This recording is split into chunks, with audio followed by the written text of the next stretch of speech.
Bon, c'est super, on va pouvoir commencer. Donc, bonjour, bienvenue à tous. C'est super de voir un petit peu de monde pour ce premier festival Watt, au hasard ludique. Alors oui, je vais vous parler de Watt. Watt est une association, Once Upon a Train. Et je vais vous lire un court texte pour introduire notre présentation. C'est une histoire de voyage comme tant d'autres. Dans cette histoire, il y a une jeune femme qui partait souvent, qui partait loin. Elle rêvait de Japon, de sa culture millénaire, ses paysages paisibles et ses trains de l'espace, l'effervescence de Tokyo et le tourbillon des JO. Elle regardait ce monde qu'elle consommait, qu'on consumait, se demandant comment on fait si on veut continuer à voyager. Elle voulait aller au Japon, mais ne voulait plus prendre l'avion. Alors elle réunit sa bande d'amis. Elle dit « J'irai au Japon, j'irai en train, et vous viendrez avec moi. » Ils répondirent « What ? What ?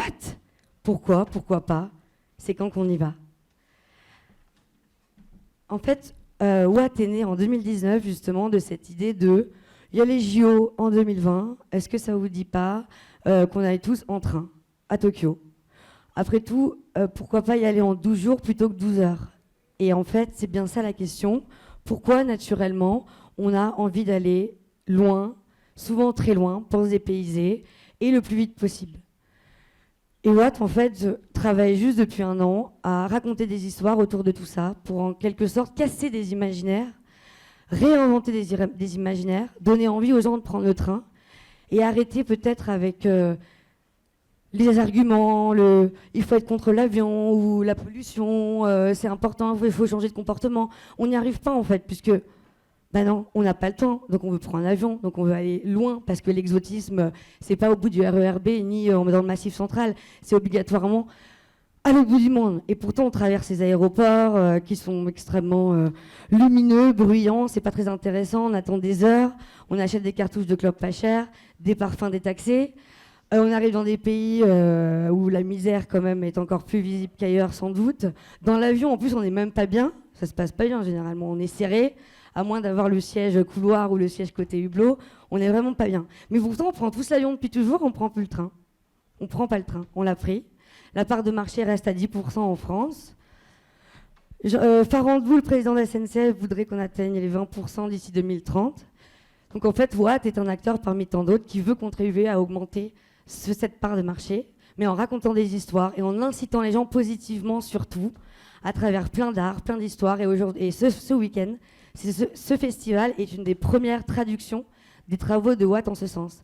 Parce que vous l'aurez compris, le voyage au Japon, on n'a pas pu le faire. À cause du Covid, puis après, de toute façon, en 2021, ça n'aurait pas servi à grand-chose d'y aller. Donc, qu'est-ce qu'on fait depuis un an ? On raconte des histoires. On fait des week-ends d'écriture, on fait ce festival, on organise des conférences, des événements, on dessine, on essaie sous plein de formes. Et aussi en termes de voyage, on accompagne des personnes de l'asso à construire des voyages sur rail. Et notamment, on a une personne de l'asso qui est enseignante et qui a décidé avec ses collègues, elle a embarqué 6 collègues du lycée, d'aller à Split en Croatie en novembre en train au lieu d'aller en avion. Voilà, pour vous donner un exemple concret de personnes qui, grâce un peu aux valeurs de Watt véhiculées, se dit après tout, pourquoi pas ? En fait, il suffit juste de switcher dans la tête.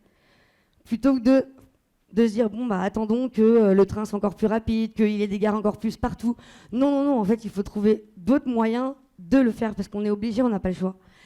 Et avec Watt, on décide juste de le faire sous 4 valeurs essentielles, qui sont le slow, puisque prenons le temps, prenons le train. Donc en fait, on s'en fiche que ça soit long, puisque c'est ce qu'on recherche. Et après tout, on ne dit pas tous les jours un petit peu, on n'a jamais le temps de rien. Donc prenez le train pour faire ce que vous n'avez jamais le temps de faire en dehors du train. Il y a aussi le fun, parce que autant s'éclater un peu, vu que tout peut être déprimant si on regarde ça de cette manière. La positivité, parce qu'on en a marre des écolos extrêmes, des gens, il faut faire ci, il faut faire ça, il faut faire ci, il faut faire ça, dans tous les domaines. On ne dit pas arrêtez, on dit juste on incite, prenez, essayez, voyagez, prenez le train comme une thérapie. Il faut que ça switch. Voilà, Watt, c'est ça. C'est des histoires. Il y en a plein, tout le week-end. Ça va commencer avec ces personnes ici. Sur le quai en bas, des Legos, des photos, des vidéos, des gens hyper sympas. Donc n'hésitez pas à venir nous voir si vous voulez monter à bord. Et si vous avez des questions, et j'espère que vous allez passer un beau moment. Et je vais passer la parole maintenant à le reste de l'équipe, Et on va avoir une première conférence sur les épopées ferroviaires avec 2 grands voyageurs en train parmi nous. Merci beaucoup et bon week-end.